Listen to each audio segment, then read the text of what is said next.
Herkese merhaba. YouTube Çiçekli Mutfağım kanalına hoş geldiniz. Öncelikle tarifim için bir kaseye 1 su bardağı ılık süt, 1 su bardağı ılık su, 1 paket kuru maya, 2 yemek kaşığı toz şeker, 1 tatlı kaşığı tuz,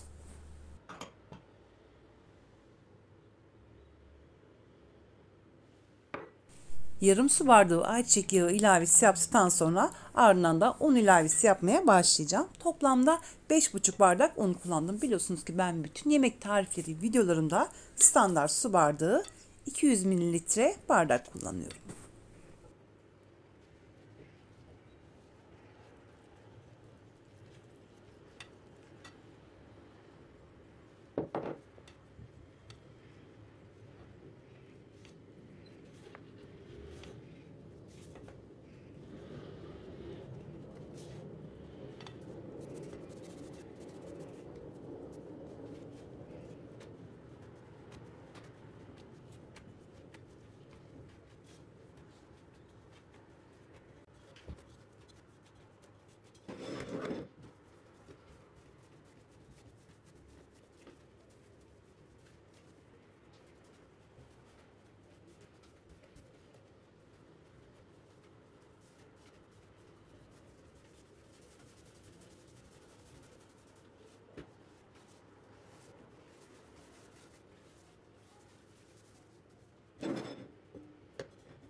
Hamuru toplamda 6 veya 7 dakika boyunca güzelce yoğurduktan sonra hemen bir kaseye aldım ve üzerini iyice sarıp yaklaşık olarak 1 saat boyunca mayalanmasını bekledim.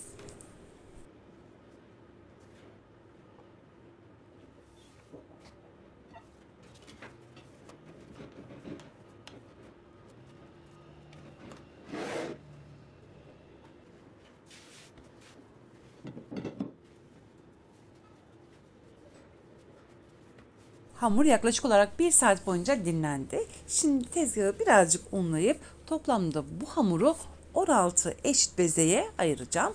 Bezelerin hepsinin eşit olması önemlidir.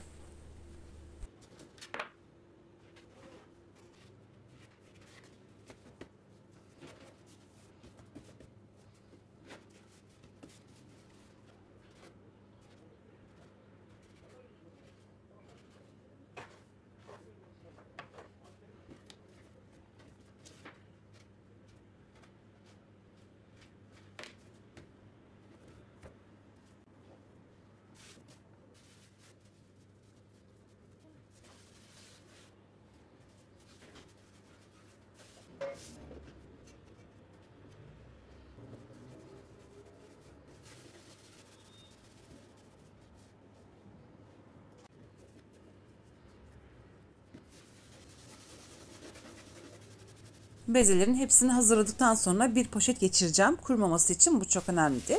Yaklaşık olarak 25 dakika boyunca dinlendireceğim. Ardından da seri bir şekilde hemen açmaya başlayacağım.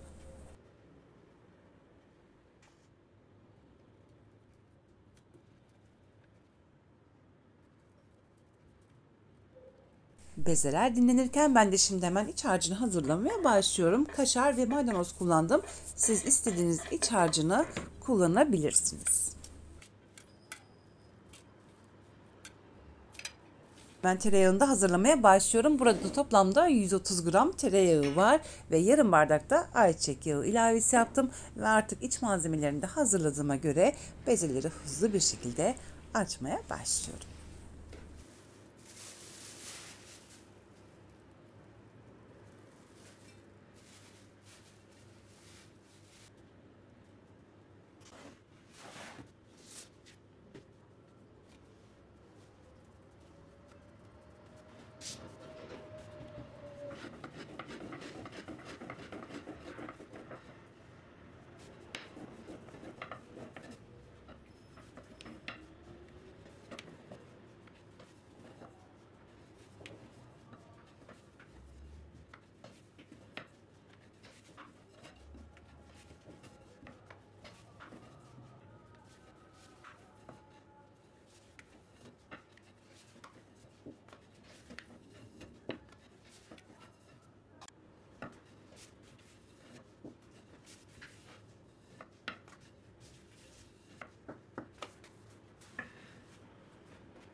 Hamuru açabildiğim kadar açtım. Ne kadar ince olursa o kadar iyi olacaktır. Zaten hamur sizi yönlendirecek. Çok kolay, açması çok kolay olacak.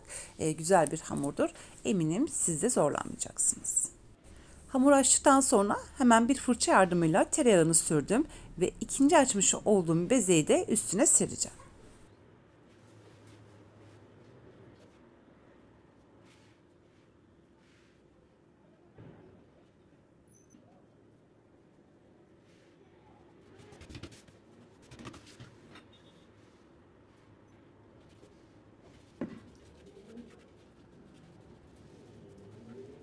Sonra yine bol tereyağıyla yağladım ve şimdi hemen bir rulet yardımıyla dörde kesiyorum.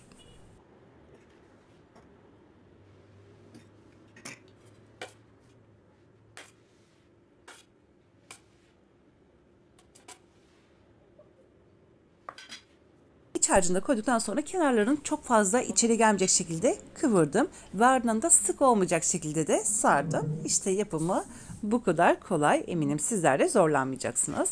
Şekillerini aynen bu şekilde verdim ve hemen tepsiye alıyorum. Bakın görmüş olduğunuz gibi çok kolay. Kenarlarını hafifçe katladım ve ardından da sık olmayacak şekilde sarıyorum.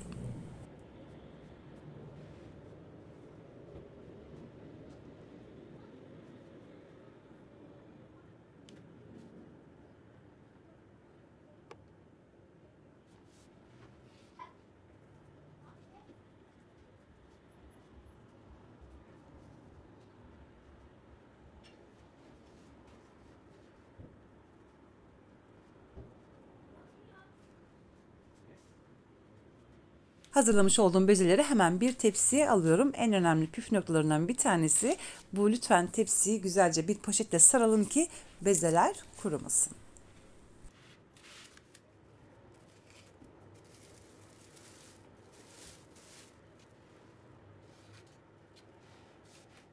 Ve artık bezeler hazır. Görmüş olduğunuz gibi bir poşet serdim ki kurumasın diye, çok önemli.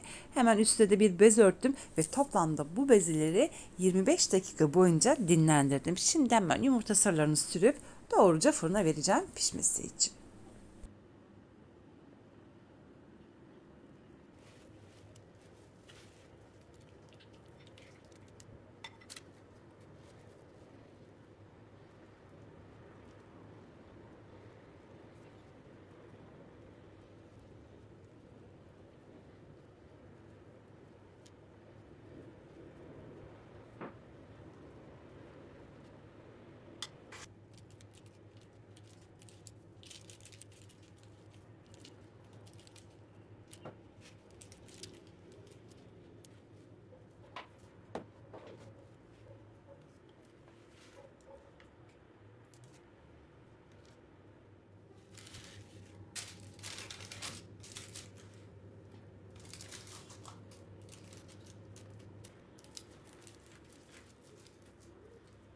Ve artık poğaçaları fırından çıkarttım. Toplamda 180 derecelik fırın ayarında 35 dakikanın içerisinde pişti.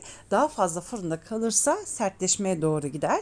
35 veya en fazla 40 dakikanın içerisinde pişecektir. Görmüş olduğunuz gibi çok güzel. Şu anda fırından çıktı. İlk çıktığı için birazcık yüzeyi sert ama bekledikçe yumuşacık olacaktır. Biraz sonra göstereceğim. Hemen şöyle içine göstermek istiyorum sizlere. Görmüş olduğunuz gibi böyle tel tel oldu ve yumuşacık oldu.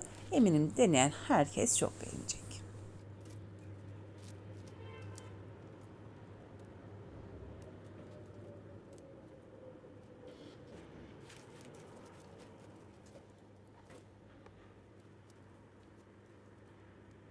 Ve böylelikle bir videomun daha burada sonuna geldi. Umarım bu poğaça tarifimi beğenmişsinizdir. Sizlerden gelecek olan mesajlara her zamankinden daha çok ihtiyacım var. Lütfen bu videoyu izledikten sonra yorumlar kısmına bir mesaj bırakmanızı önemli rica ediyorum. Şimdiden herkese teker teker teşekkür ederim. İnşallah yarın yeniden görüşmek dileğiyle. Şimdilik hoşçakalın.